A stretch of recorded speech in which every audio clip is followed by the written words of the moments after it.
Merci de m'accueillir aujourd'hui à Sofia. Je devais effectivement venir vous rencontrer, mais j'ai eu un rendez-vous avec Gérard Darmanin ce midi, pour rien vous cacher, voilà, donc qui m'a empêché de venir pouvoir vous rejoindre. Et je suis ravi de partager un peu avec vous donc aujourd'hui cette mise au point un peu de ce qui se passe aujourd'hui autour du campus cyber. Peut-être revenir très rapidement donc sur l'état de la menace. Hein, donc vous le savez tous, il y a une prolifération des menaces de façon très très importante, multiplication donc, du nombre de cyberattaques par an sur l'échelle par 4. La France est maintenant le 4e pays le plus attaqué au monde. En 2020, c'est 159 collectivités territoriales qui ont été touchées, et c'est ça, c'est vraiment celles qui l'ont déclaré. Et on estime aujourd'hui donc la perte liée à la cybersécurité à 1000 milliards de dollars, sachant que là-dedans, on ne compte pas tous ceux qui ont payé la rançon et qui donc justement ont pu minimiser les pertes touchant leur entreprise. Si on regarde la typologie de la menace, hein, c'est pas comme la Covid, il n'y a pas des variants qui remplacent d'autres variants. Toutes les typologies de menaces continuent à évoluer, qu'elles touchent la cybercriminalité avec le phishing, le ransomware, l'atteinte à l'image avec les attaques de type de défiguration de sites web, de DDoS, tout ce qui est sabotage, donc des attaques qui sont plutôt organisées pour pouvoir donc, gérer des pannes dans les entreprises et les empêcher de fonctionner, et puis l'espionnage avec une prolifération de tout ce qui est menace au terme d'usurpation d'identité, de hameçonnage, etc., etc. Donc, la grande difficulté de notre métier, c'est qu'effectivement, c'est l'attaquant qui a la main. C'est l'attaquant qui sait à tout moment quand est-ce qu'il va frapper, qui va frapper, comment il va le frapper, alors que le défenseur doit systématiquement s'adapter. Et donc, c'est pour ça que c'est extrêmement important de pouvoir communiquer auprès d'entreprises à mettre en place des projets pour pouvoir gérer leur résilience. Voilà, à tout moment, on peut être cryptoloqué, ne plus avoir d'IT pour pouvoir travailler. Il faut vraiment qu'ils travaillent sur des plans de secours pour savoir comment on peut travailler en ayant une informatique qui soit complètement dégradée. Ce qui n'aide pas non plus, c'est l'évolution du contexte. Hein. On voit que le numérique prend une part très très importante sur notre vie. Il y a 57% des humains qui sont désormais connectés. C'est 5,1 milliards de personnes connectées en 2021. 2,7 milliards de ces humains ont un compte Facebook. Si on prend la numérisation, la moyenne mondiale, c'est 7 heures de connexion par jour. Si on considère qu'on dort 7 à 8 heures, ce qui a fait qu'on passe 42% de notre temps connecté au numérique. Et en plus, la difficulté pour les gens de la cybersécurité, c'est que pour beaucoup d'utilisateurs, le grand public, c'est que tout ça, c'est extrêmement immatériel. Pour eux, ils pensent que Internet, c'est un gaz et que, effectivement, quand les données vont dans le cloud, effectivement, ils vont dans un nuage, ils ne savent pas trop où c'est stocké. Et pour eux, ils ne comprennent pas que derrière cette technologie, il y a des machines, il y a des serveurs, les données sont vraiment stockées quelque part et c'est quelque chose sur lequel il faut absolument les sensibiliser. Et après, le troisième point, c'est effectivement la fin de ce modèle de Vauban où on disait qu'il suffit de construire des barricades pour pouvoir empêcher les pirates d'accéder à nos données. Aujourd'hui, avec le cloud, avec la mobilité, etc., il faut donner une accessibilité aux données. Et puis, ce qu'on voit arriver aujourd'hui aussi, c'est un faux sentiment de cybersécurité, de protection. Cette image, elle parle par elle-même. On voit que ce sont des pinces coupantes qui coûtent extrêmement cher. Donc, on a bien fait son travail. On a mis une chaîne pour pouvoir sécuriser, éviter qu'on la prenne, sauf que c'est une pince coupante. Il suffit de lever un peu la chaîne et de couper la protection et il n'y a plus aucune protection. Donc, ça aussi, c'est extrêmement important de sensibiliser et de bien expliquer à nos clients, etc., que ce n'est pas en achetant 3 antivirus et en mettant un EDR qu'on va faire de la cybersécurité. Donc, le gouvernement et le président de la République a vraiment pris en compte aujourd'hui ces problématiques qui peuvent fortement pénaliser l'économie des entreprises et donc a lancé en février le plan d'accélération cyber qui est aujourd'hui autour de 4 axes. La première chose, c'est développer des solutions souveraines et innovantes en termes de cybersécurité, c'est-à-dire de regarder comment on peut garder un minimum de souveraineté numérique et que la France fasse partie des pays aujourd'hui qui travaillent sur le développement de solutions souveraines. Renforcer les liens et les synergies entre les acteurs de la filière. Je pense qu'on a tous conscience qu'on est beaucoup plus fort en travaillant ensemble. Soutenir la demande en faisant la promotion des offres nationales et surtout former plus de jeunes et de professionnels au métier de la cybersécurité. Il y a 12 000 postes ouverts en cybersécurité en France qui ne sont pas pourvus. Pour cela, effectivement, le campus cyber participe justement à ce plan d'accélération cyber. Donc, il y a 50 millions d'euros qui sont prévus pour tous les projets nouveaux qui seront conduits sur le campus cyber. Il y a un appel à projet qui a été lancé par le SGPI et qui dit que tout projet aujourd'hui qui sera là pour faire travailler les acteurs de la cybersécurité ensemble sera aidé par l'État à hauteur de 400 millions d'euros. L'ambition du campus cyber, c'est 4 objectifs. La première chose, c'est de faire rayonner l'écosystème de la cybersécurité et de promouvoir l'excellence française. On est un pays qui est extrêmement bon en termes de cybersécurité. On considère qu'on est la 3e, la 4e expertise mondiale. Le seul problème, c'est qu'il n'y a que nous qui le savons et qu'aujourd'hui, regardez, les Américains, les Israéliens font la promotion à très haut niveau de leur expertise en termes de cybersécurité. Il faut absolument qu'on ait un lieu pour faire rayonner l'écosystème de la cybersécurité en France. Rapprocher la recherche, l'innovation et l'industrie pour faire émerger les licornes de demain. C'est pour ça qu'au sein du campus cyber, on va accueillir des gens comme le CNRS, comme l'INRIA, comme le CEA, comme le ministère de la Recherche pour pouvoir faire travailler ensemble ces acteurs et permettre justement à créer les licornes de demain. Et le 3e point, c'est de pallier au manque de ressources en créant de nouveaux cursus, mais surtout en suscitant des vocations et en faisant à ce que notre métier devienne attractif et qu'on puisse attirer des jeunes. On a vraiment une carence de ce côté-là. Il faut qu'on change l'image de la cybersécurité. Il faut qu'on soit attractif. On a fait donc une étude avec le rectorat en Île-de-France sur 15 000 jeunes qui suivent des formations autour du numérique. Moins de 200 se sentent attirés par le métier de la cybersécurité. Et si on parle de la gente féminine, c'est catastrophique. Voilà. Donc il faut absolument qu'on change notre image. On a besoin d'experts techniques, mais on voit trop souvent le métier de la cybersécurité derrière les images du geek à capuche devant ses écrans. Et chaque fois qu'à la télé, on parle de cybersécurité, on voit ces écrans verts à la Matrix et ce code hexadécimal qui défile. Voilà. On a besoin d'autres profils. On a besoin des gens qui font du conseil, on a besoin des gens qui font de la réponse à incidents, on a besoin de tas d'autres profils, des communicants, justement en cas de gestion de crise. Il faut qu'on change l'attractivité et le métier aujourd'hui de la cybersécurité. Ce campus cyber, il devait répondre à 2 objectifs très précis. Le premier, c'était un projet privé-public, donc un projet porté par les acteurs privés et soutenu par l'État. Donc, ce campus cyber, c'est une SAS, société privée, dans lequel on a 112 actionnaires.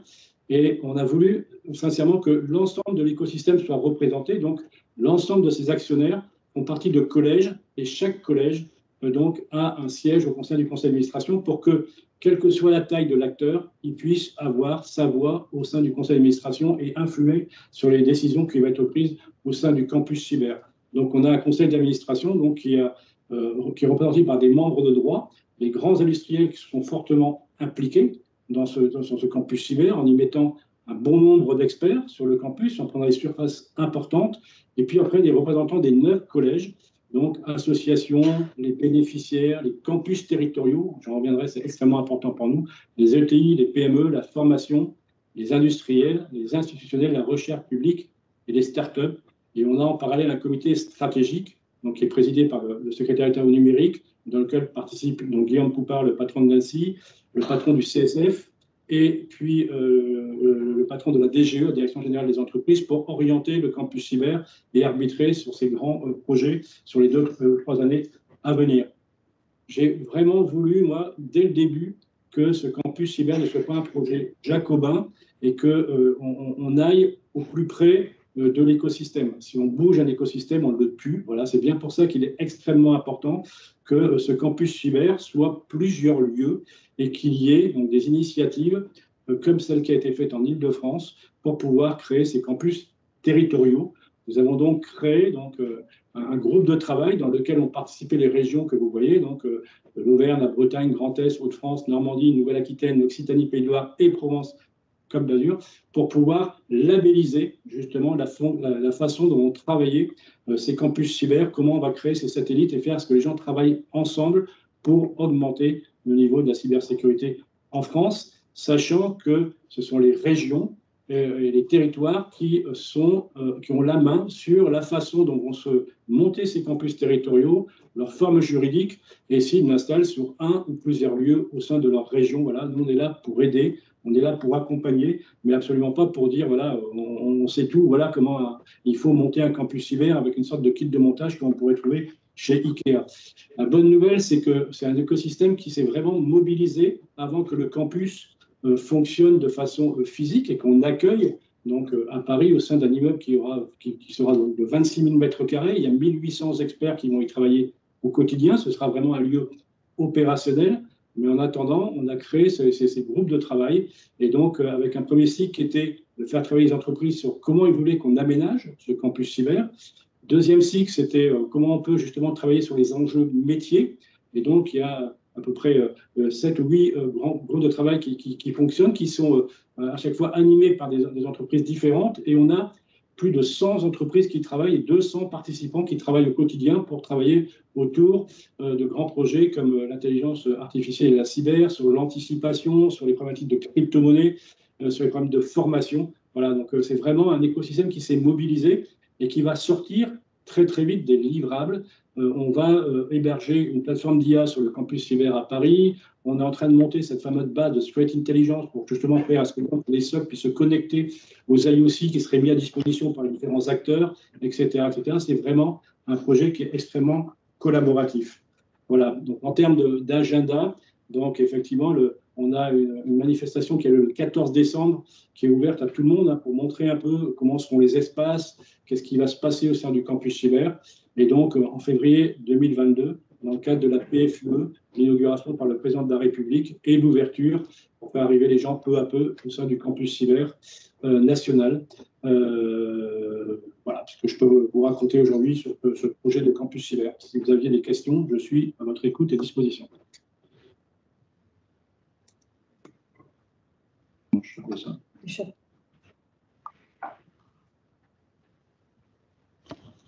Merci beaucoup, Monsieur Vandenberg.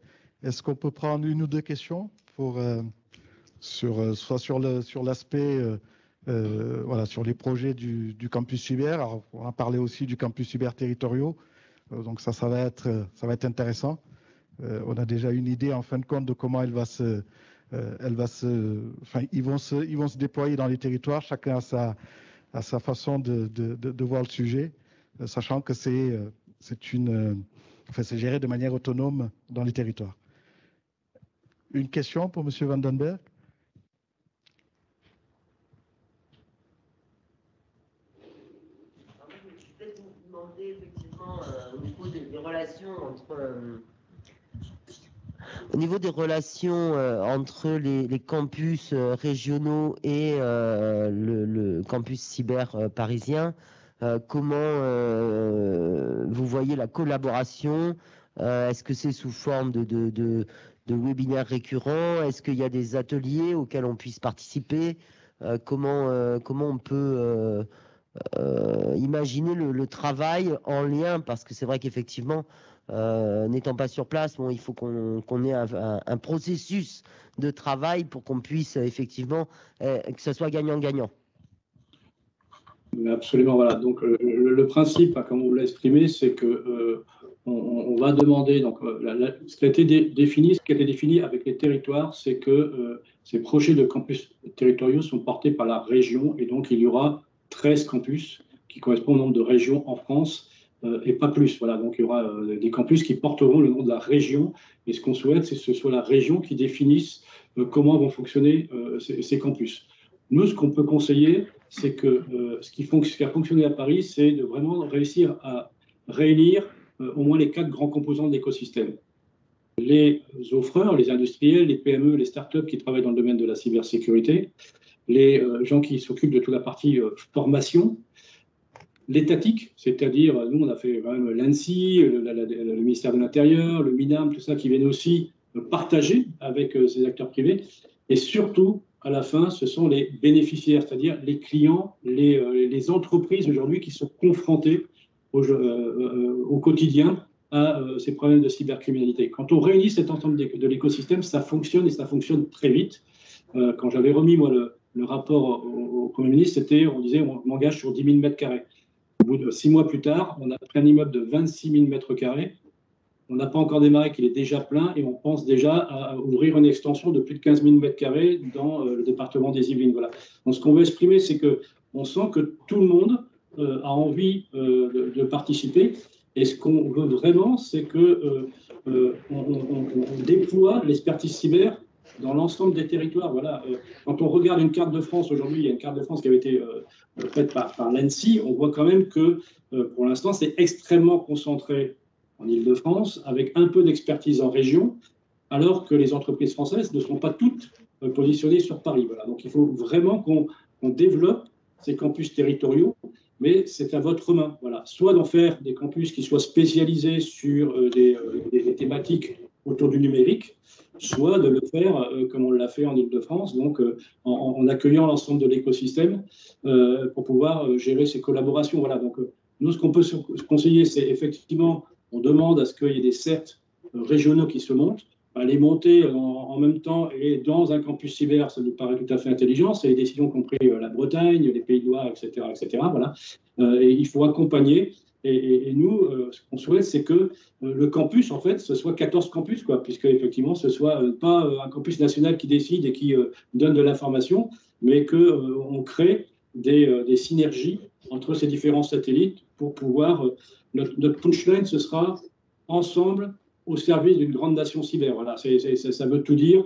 Je pense que c'est vraiment de construire et mettre la France au niveau dont elle doit être en termes de cybersécurité et de réellement pouvoir accompagner nos entreprises, qu'elles soient grandes, les OIV, ça c'est vraiment la mission de l'ANSSI, mais les toutes petites qui n'ont aujourd'hui aucun moyen de pouvoir se cybersécuriser. Il faut les aider à pouvoir se cybersécuriser. Et c'est la mission qu'on doit se fixer dans les campus territoriaux, c'est d'aider les petits à pouvoir lutter aussi contre ce fléau qu'est la cybercriminalité. Il y a un temps question-réponse entre vous deux. Je maintiens prêt parce que ça démarre. Alors effectivement, bon, c'est bien le sens dans lequel on travaille et dans lequel on a travaillé pour établir notre campus régional. La question, c'est plus quelle est la manière dont on va travailler entre le campus régional et le cybercampus parisien. C'est comment vous imaginez les processus d'échange entre le campus cyber parisien et nos campus cyber régionaux. C'est bien pour cela que quand on parle, par exemple, de toutes les aides de l'État qui vont être fournies pour pouvoir créer des communs de la cyber, c'est vraiment ça que l'on veut mettre en place, c'est des communs de la cyber, c'est-à-dire des offres qui vont être créées par l'ensemble de l'écosystème. Et ces aides, elles sont ouvertes à l'ensemble des campus qui seront labellisés campus cyber, ça c'est le premier point, et c'est d'organiser justement un peu notre riposte en faisant à ce qu'on puisse dire, voilà, ce projet-là qui serait monté entre tel acteur et tel acteur, il aura lieu sur ce campus-là. On va créer cette base justement de commun. Cette base de commun, elle sera ouverte à tout le monde, donc à l'ensemble des acteurs qui auront envie de participer, enfin qui seront reconnus et labellisés comme campus cyber. Voilà. C'est vraiment comme ça qu'on veut le travailler, et que quand il y a des spécificités liées à des régions en termes de transformation numérique, effectivement, qu'on lead un peu ces projets par rapport à la région pour en faire bénéficier les autres régions. Voilà, donc c'est vraiment un projet collaboratif et dans lequel aujourd'hui, il n'y a pas une tête de pont et 13 satellites, mais vraiment une constellation de campus qui partagent. Dans notre monde aujourd'hui, récupérer l'information d'une nouvelle typologie d'attaque, c'est extrêmement important. Voilà. Quand il y a eu WannaCry, moi j'étais encore chez Orange, c'est grâce justement au réseau de CERT des télécoms qu'on a appris que Télécom Italia se faisait taper et qui nous ont dit attention, il y a une nouvelle typologie de menace, on ne sait pas ce que c'est, ça nous a permis nous de fermer nos réseaux, travailler sur la typologie de la menace, créer les IOC et rouvrir nos réseaux. Voilà. Donc cet échange d'informations, il est extrêmement important. Les acteurs bancaires, par exemple, se sont organisés. Il y a toutes les banques françaises qui vont venir sur le campus pour travailler sur toutes les problématiques de fraude en ligne. Voilà. Ils vont créer des offres. Ces offres, aujourd'hui, le run aura lieu sur le campus cyber et seront à disposition de l'ensemble des territoires, justement pour protéger l'ensemble des banques régionales, par exemple.